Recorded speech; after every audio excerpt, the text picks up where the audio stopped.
we have a great question here. I've written 8 to 9 manuscripts by now, drastically improving on each one. So I've never really suffered from imposter syndrome. But now I've revised a manuscript and I'm starting something new that feels really hard. Any advice? Um, it's okay that it feels hard. Always for me when I'm doing something that feels hard, that is a sign that I'm leveling up.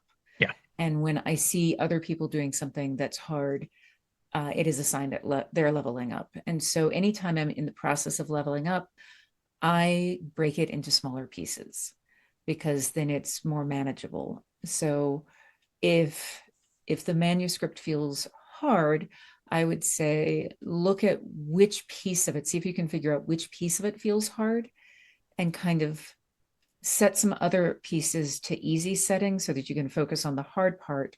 And then you can always go back in and layer in some of the those other pieces. So like if you're working on it and like it is challenging you on character motivation, say, okay, great. I know that this is going to challenge me on character motivation. So that means that right now, when I write this scene, I'm going to set it in a familiar place so that I'm not having to think about the scenery. So the setting is not also a hard thing. So those are some of the tricks that I use for myself is to kind of break it down into smaller pieces. Um, yeah, I think very similar to what Mary Robinette is saying. Whenever I hear this, my reaction as, somebody who's worked with writers for my whole career is always like, hell yeah, let's go. That's exciting to me. Like whenever a client is like, I'm working on this thing and it's like really hard, I'm not sure if I can do it. I'm like, yeah, you can. You know how to do this. You've been doing this for years. You have all the skills you need. It's exciting to be doing something that feels like it's a stretch, and that stretch is always going to feel a little hard. Now, that said, I also will point out that sometimes things are hard because it's not working in some way, right? So it's learning to distinguish, like to go to, like a physical metaphor, like if you're running or working out or something like that, learning the difference between good pain and bad pain is really, really, really important, right? And what is a thing where it's like running sucks. It hurts. Everything hurts when you run, right? But there's a way in which you're like, oh, this is hurting me in a way that I'm causing myself an injury right now, and I need to stop immediately and go home. Or there's a way in which this is just the normal pain of doing something that is hard, and I need to keep going, right? And so learning to differentiate between those two things is really important. So what I'm saying in this case is you're doing a thing that feels hard. That is good because writing should feel hard, making art should feel hard because it's a difficult thing to do, but also it's like, are you pushing on something that's misaligned in a way that it's hard because it's like you're trying to force something that needs more pre-work or more time to like figure out where the pieces are lining up, right? So I think learning what feels like a block versus what feels like this is just difficult to do is really important. And so kind of learning to split out that difference there's no way for me from the outside to describe it without, being prescriptive about it. And I think for you, it's like really learning to sit in that and really dig to figure out what kind of difficulty you're dealing with. Yeah, you just reminded me of this point in theater where someone, and that someone would be me, was trying to push push an object, and it was hard, and I did not realize that there was a brake on it Yeah, that was engaged. yeah, Um, and it got substantially easier when I removed the brake. yeah, So, like, is there a brake? yeah, The other exactly. thing for me that happens when I'm working on something that is hard is that I can convince myself that I'm a bad writer because it's hard, or that I don't enjoy writing because it's hard and I'm dreading it every time I go in. Hmm. Um, so the workaround that I have for that is that I will think about something that I am excited about with this particular scene, Hmm. a thing that I'm looking forward to, either a line of dialogue that I'm like, oh, that's going to be so much fun when I get to it, or ooh, I get to really explore this character motivation, or I'm excited about describing the surface of the moon. Just some piece that I'm writing towards that's a to remind myself that there's joy in this. And Yeah. if I don't have something that I'm writing towards that's joyful for me as a writer in the scene, like, aha, this is going to make Miri throw the book across the room. Like, sorry, I do derive joy from my reader's pain. If there's not something in that that's going to derive joy for me, then it's an opportunity for me to look Yeah. for that in the piece. And that can often be the thing that can get me past the hump of this is hard. I mean, yeah, that really kind of dovetails what I was saying earlier too, where it's like writing should be hard, it shouldn't be miserable. If you're Yeah. having a bad time, like then I think step back and ask yourself, what's missing from this process that I love about it, and finding that joy in it is really important.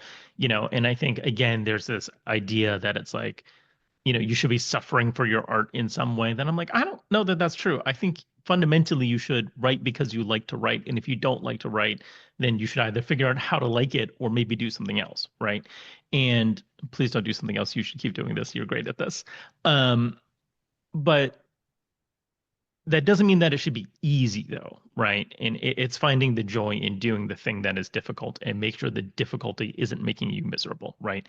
Mhm. And so balancing those things is really tough. And again, going back to earlier conversation, this is where therapy and medication and all those things can be really helpful if you have the budget and the time for it. But yeah, I mean, there's conversation happening in the chat about other things that can block you that are mental health stuff and like depression and anxiety and making those decisions and ADHD. All those things are huge blockers that are external to the writing process in a lot of ways. And so figuring out how to balance those things, you know, and asking is the difficulty inherent to the work, which is good, or is the difficulty something in your life, or is the difficulty a structural break that you've put in there somewhere that you need to unblock? So Yeah. And a lot of times, if you've been writing something during a period of time that's difficult, like I was finishing the Martian contingency.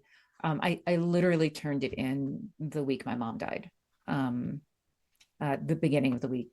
She was later that week. And I did it because I knew that if I didn't, that I wasn't going to come back to it because it would be so tied to that. And even when I did come back to it and did, months later after I got notes from my editor and I came back to it to do revisions, it was hard to approach because I had other things linked in it to my brain.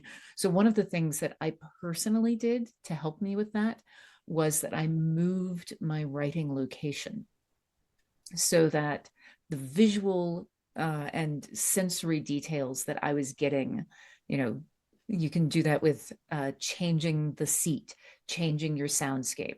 You can do that with scent, doing it with candles.